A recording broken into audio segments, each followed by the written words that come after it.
Hi, have you ever wanted a crab to hand you a SD card? No? Just me?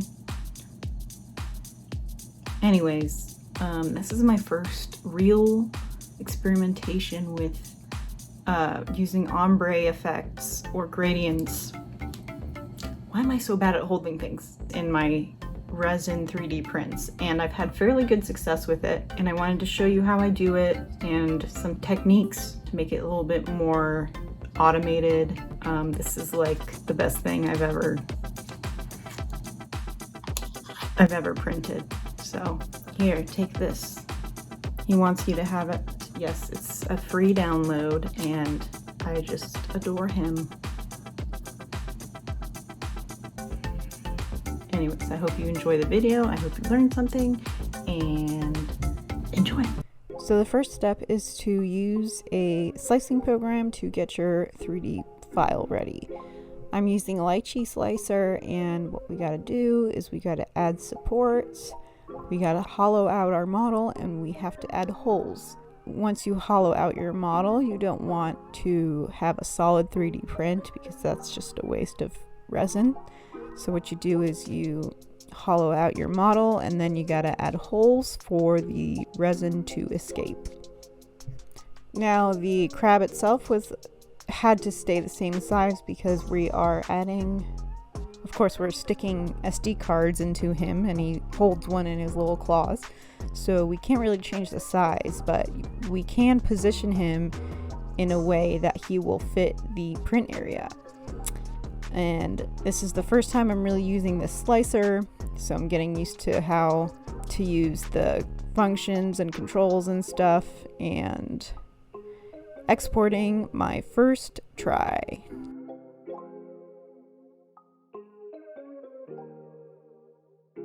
So naturally, during my first round, I forgot that I was printing something, and I left the room to play some video games, and I came back and it was almost done, naturally. So you can see what I'm doing in this one is adding some color and directly into the resin vat and then mixing it in. I'm using a popsicle stick, of course, because you don't want anything metal to scrape up your FEP plastic on the bottom there. So I kept coming back every 10 minutes or so to add more color, and as the resin gets used up, there's less and less. So obviously keep an eye on the resin, make sure that you're not printing dry. I just kept adding more pigment, so it would get more and more orange.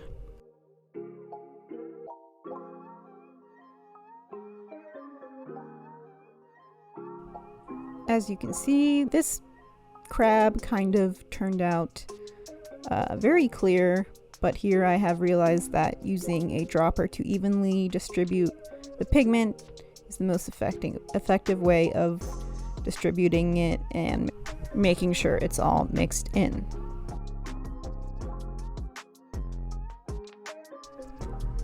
So this is actually a really handy print I found, and basically it's just a piece that you print that allows you to hold your build plate at a diagonal above your vat. So it's really hard to drip off your resin when your print plate is parallel, and when you get it diagonal like that, it's a lot easier for the resin to exit the model shell or just drip off the top of the model. And I found that this is really handy, and it's a nice little free print, and it's custom. You can probably find one custom to your machine, and it fits great. So naturally I was like, I'm going to try to color my clear resin made for UV resin printing with UV resin pigment. And this isn't alcohol ink. I figured alcohol ink would be too reactive and too volatile for this process, and I didn't want anything to go wrong in the printing process. So I'm just using some Let's Resin or UV resin or regular resin pigment, and this is, I think, a suspended pigment, so it's just less reactive, and I figured it would work okay. And what I'm doing here is I'm adding one more drop to each cup, hoping that the intensity of each time I add these diluted colors will aid in the ombre effect. So this is my second attempt, and this time I'm keeping an eye on it so it doesn't print through clear halfway. So this is my first cup of color, and each time you see it pass, I think it's about 15 minutes or so, and I just keep not eating the resin, I'm adding the resin in, mixing it well, and letting it print another few layers.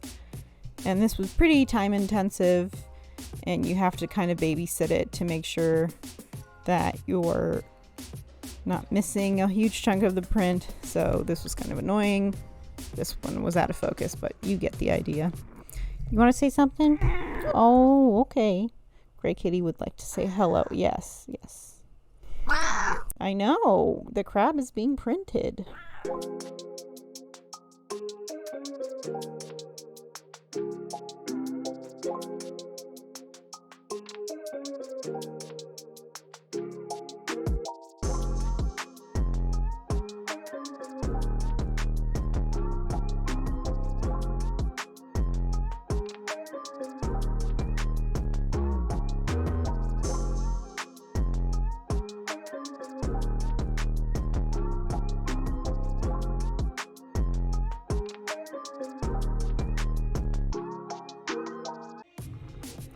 So with this print, I was able to achieve more of a steady ombre gradient effect throughout the whole print. So I think it was more effective in that way, but I still had a little bit of more trouble getting all the resin out of the shell.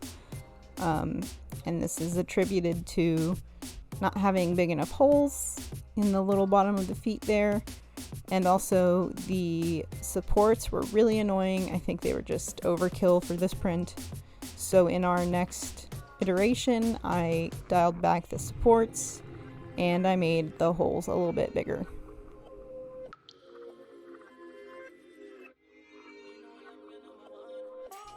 I'm still a pretty big fan of the alcohol bath and the wash and cure by Anycubic.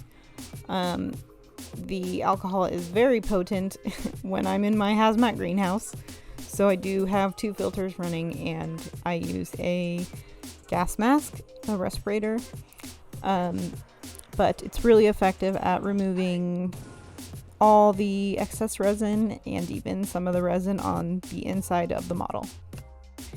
And here I'm using some pliers to get rid of these supports. They were a little too big, so they were really annoying to clip off, and also they went flying. They were too thick, so when I clipped them, they went flying all over the place, and that's annoying because they are partially uncured, and that's never a good thing to have just loose wet resin flying around.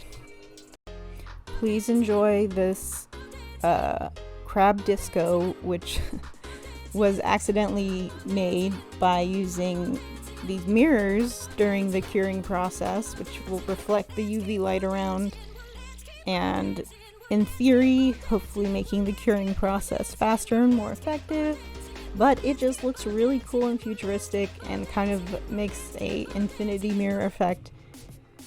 Okay, so this was my solution to how tedious the process was of adding in the pigment and mixing it every while or so. And what I did is I put a hole in a plastic cup and I rigged up a tripod and some clips to hold the cup in the hole over the resin vat And because of the viscosity of the resin, it would drip slowly into the vat. And I did have to modify the hole size a little bit because at first it wasn't dripping fast enough.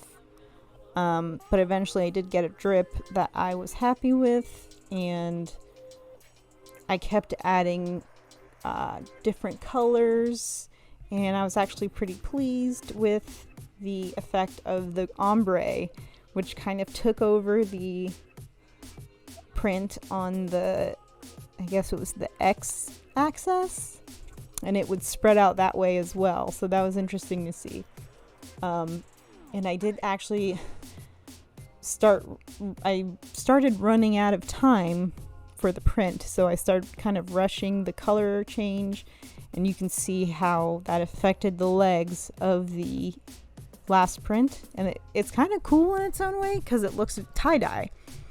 But yeah, I think what we needed to do is to add it in a little bit slower, and I could have changed that in the settings of the print, but yeah, it was kind of a race against, it was a balance against making sure that there was enough resin in the vat and dripping fast enough, and how much resin was being taken up by the print at what time. So there's a lot of variables, but I think if you add enough resin in the vat from the get-go, you shouldn't have to worry about that. But I didn't do that, so. But I think overall it was very effective, and it did what I needed to do. If you don't have time to add in your resin and mix it around, I think that's the most way to get an even vertical layer. But the drip method works too if you just want to leave it and experiment. If you want to leave it if you want to leave it alone and have it more automated and more of a wild card effect.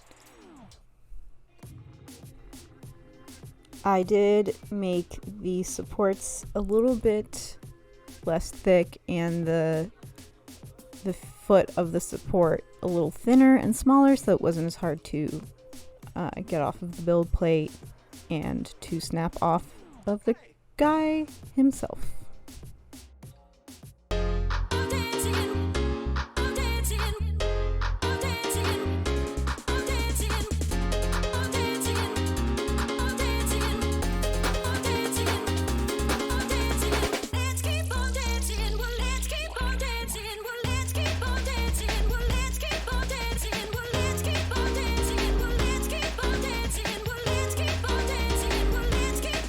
If this was helpful, I would love it if you could leave me a like and let me know how you intend to use this and what other ideas you have or suggestions of things I should try out with this technique or anything else. Keep creating. Thank you so much, and have a wonderful day, and don't be crabby. But if you're a cute crab, that's different. Thank you so much, and I'll see you in the next video.